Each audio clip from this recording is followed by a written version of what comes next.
Hi, so I thought I would do a rapid analysis of a race today just to show you how you can use all the tools currently on Race Advisor in conjunction with each other to analyse a race in 2 minutes.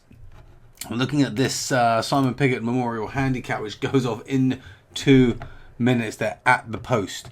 So here's what I'm going to do. I'm going to start horses most likely to win. I'm going to see that we got Empire of Light and Financer pretty close to each other. A gap down to Prometeo and then another gap further down to a bunch more in the field. Sitting in that top three, I can see Financer and Prometeo are top ranked in the top three for both ratings. Just for some clarity, I can see Financer's at the top for PR. Prometeo is just a little bit further down. VDW, Financer's at top again, and Prometeo's down. There's a small difference in the PR ratings, not so much in the VDW ratings. Okay, so we're getting a bit of a frame there. I'm going to come over to the race predictor here. I'm going to have a quick look, and straight away I can see Financier is here. Prometeo is a big drop down. Big Bertie Bassi is actually there and is showing potentially more value. Let's just come back up here. Big Bertie Bassi, middle of the field for PR, and middle of the field for VDW as well. So sitting middle of the field. So we've got 1 minute left. Out of interest in the place market, I can see Financier 45%, Big Bertie Bassi and Prometeo a little bit more equally matched there. So that's great. Quickly opening Financier's stats, I can see continued improvement, which is great, suits the race. I'm not going to go any deeper. I'm going to have a quick look at Prometeo. Here, bouncing around a bit, not too bad. Looking strong in the race, just coming in. We've got a rough average of 80 there. Coming back to Financier, we've got a rough average of, oh, well, this one's pushed it higher, but that's an improvement up to the hundreds. Big Bertie Bassi finally here, knocking a bit weaker, but a good strong improvement. Jumping over to the market where they're going behind. We've got Financier 4.2, Big Bertie Bassi 4.8, Prometeo 6.2. I'm liking Financier, Big Bertie Bassi. Let's look at the place market, just the standard. Big Bertie Bassi 1.87. So for me, I think it's probably going to be between Big Bertie Bassi and Financier. So let's take a look at these two here. I'm probably going to do, can I do an 80-20 on these? Actually, there's not a big difference between them. I'm probably going to go for a Dutch. So let's just say, for example, it's £10 Dutch here. Place that bet there, and then we can see what happens in this race. I'm just going to pause it for the moment. Okay, so unfortunately it was Prometeo that took that one, which was the third choice that I didn't go for. Big Bertie Bassi faded off, and Financer was neck and neck with Prometeo, so it was just a nose between those two there on the end.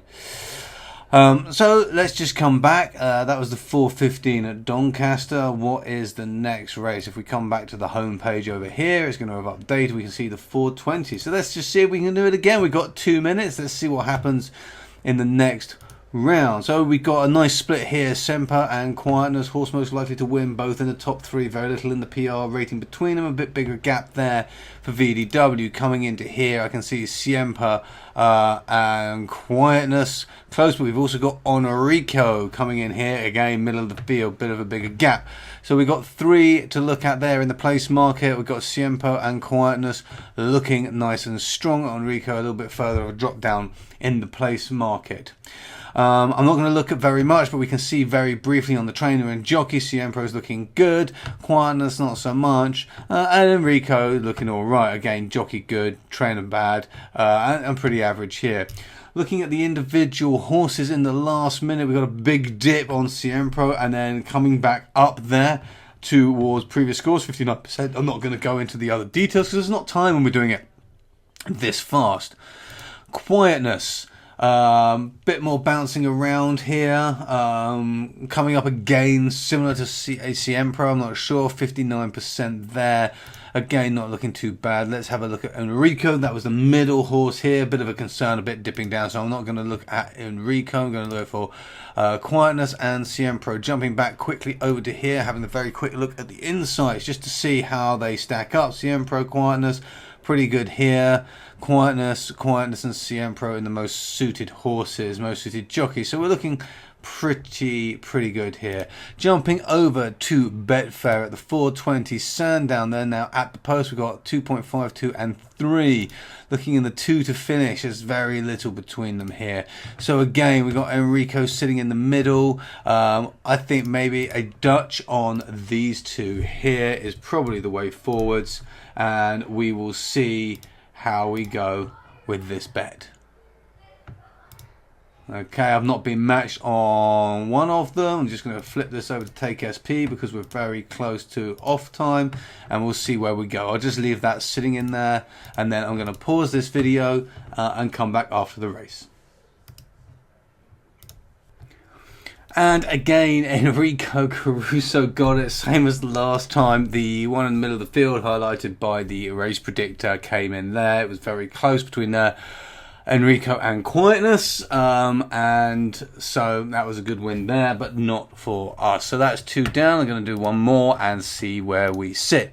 And this is one of the ways that we go fast. We can't win every race, that's why I'm doing it. The Wexford one is literally going off now, so I haven't got time for that one, but I do have time for the Worcester. So we've got a little bit more time on this one. There's 10 minutes till this next race. So let's go. Again, we can see I'm Ravenous, Reach for the Moon, Mano West. There's a big gap here in horses most likely to win. I'm Ravenous, Mano West sitting at the top for the ratings, for both ratings in the top 3. PR rating, if we sort by PR rating, we can see I'm Ravenous and then Mano West. There's a little bit of a gap between them. Following VDW, it flips it over to Mano West and I'm Ravenous. We can see that I'm Ravenous has travelled 8 miles and Mano West has travelled 24 miles for this race. I'm Ravenous has a bit of concerns around recent performance from the trainer and jockey. And he's wearing a ton strap. We should probably just check on that. Official rating 113. Let's come down to the race predictor. We've got a bit more time here, so I'm less rushed. Now, interestingly, we have Mano West, I'm Ravenous. This is picking up Reach for the Moon with a 26% chance of winning and a massive amount of value. Mano West at 14% here, and I'm Ravenous at 8%. Reach for the Moon is here, 23% chance of winning. So actually sitting second in horse most likely to win up here. So strong indicator for that horse down here, less for I'm Ravenous. In terms of place markers, Reach for the Moon looking strong, Mano West looking strong. I'm Ravenous dropping off a little bit, so maybe we should be focusing here on Reach for the Moon and Mano West. We'll also see what the market is doing, so we've got time. The market is saying I'm Ravenous 1.59, so that is the short price favourite. Here we can see value really low in the place, probably the same in the win. 0.1, pretty low. So that's kind of what we're looking at here at the moment. While we've got a bit more time, we'll have a quick look at the insights, and we can see Mano West is the biggest class mover going up there. Best handicapped horse is Scintillate. Not sure that's going to be relevant for us here. We've got Reach for the Moon as the most suited horse comparative to the others.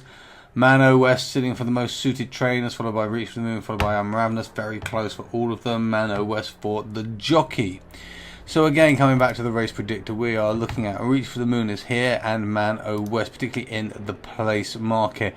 We've got some decent odds on these horses as well because the favourite is so odds on. I'm Ravenous, here we go.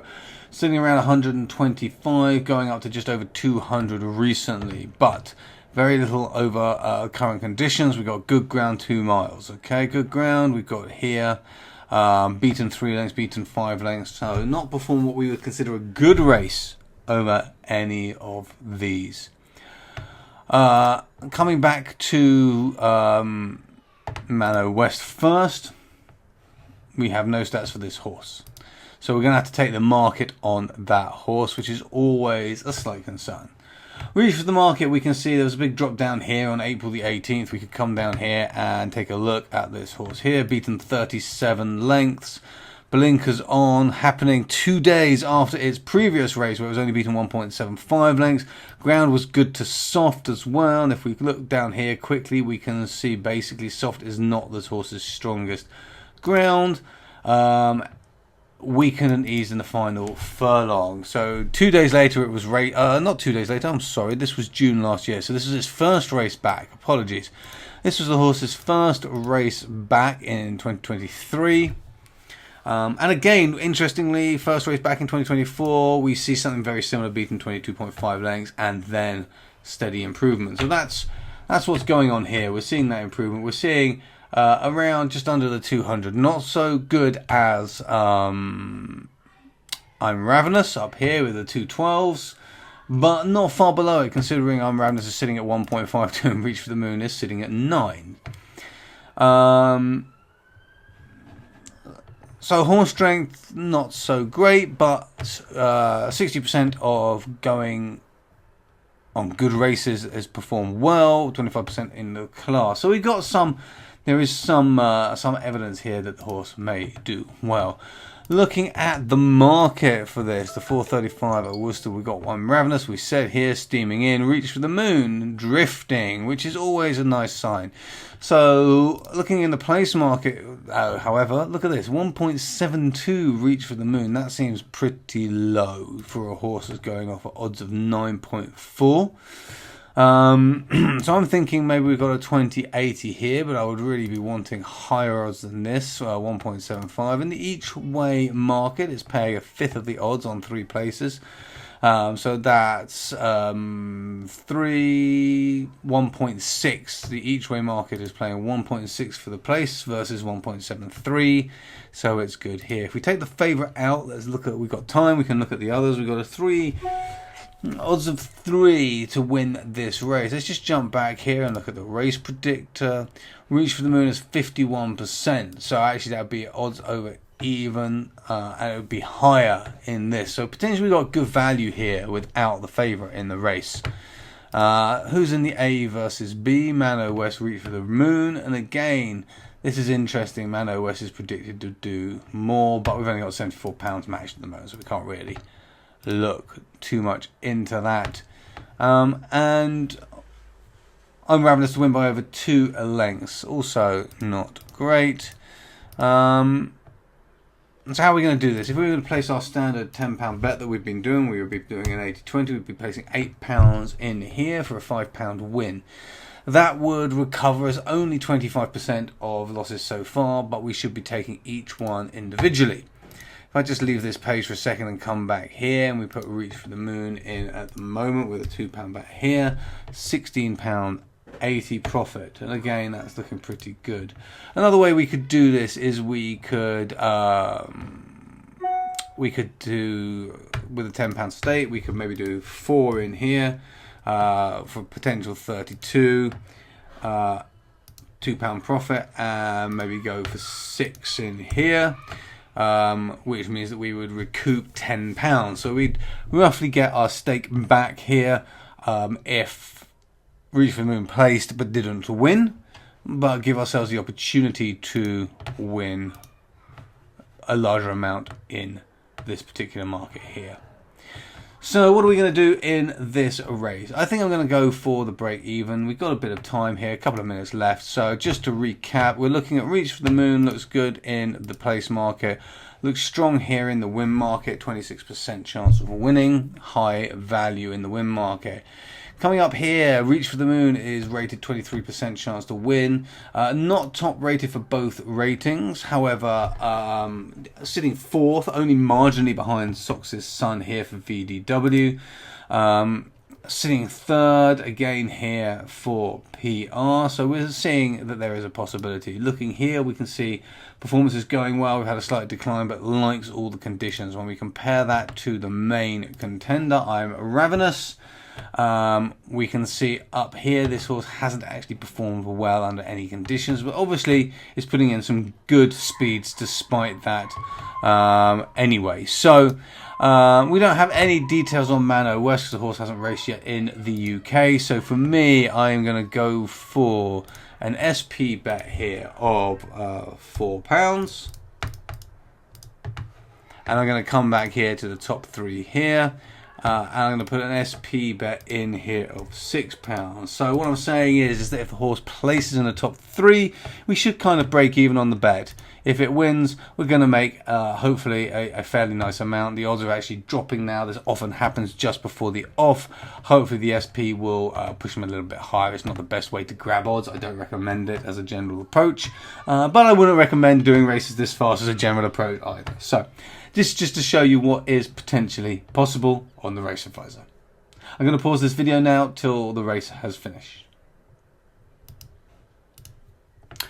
Okay, so that worked out well for us. Reach for the Moon came in around 10 lengths ahead of the rest of the field, which is awesome.